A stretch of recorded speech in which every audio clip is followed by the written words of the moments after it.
చరణ్ టీవీకి స్వాగతం. సంఘ సేవలో ఆదర్శం తారు విష్ణువర్ధన్ రెడ్డి. దశాబ్ద కాలంగా నిరుపేద ప్రజలకు పెద్ద దిక్కుగా నిలుస్తున్న పటేల్.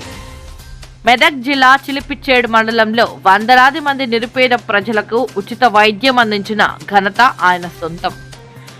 మెదక్ జిల్లా చిలిపిచ్చేడు మండలం చిట్కూల్ గ్రామానికి చెందిన తారు విష్ణువర్ధన్ రెడ్డి ప్రముఖ సంఘ సేవకుడుగా అన్ని వర్గాల మన్ననలు పొందుతున్నారు. కేవలం 35 ఏళ్ల వయసులోనే సొంత డబ్బులతో పేద కుటుంబాలకు ఆర్థిక సహాయం చేస్తూ ఆదర్శంగా నిలుస్తుండ్రు. పేద విద్యార్థులకు పై చదువుల కోసం తగినంత ఆర్థిక సహాయం చేస్తూ కొండంత అండగా నిలుస్తున్న బాయ్.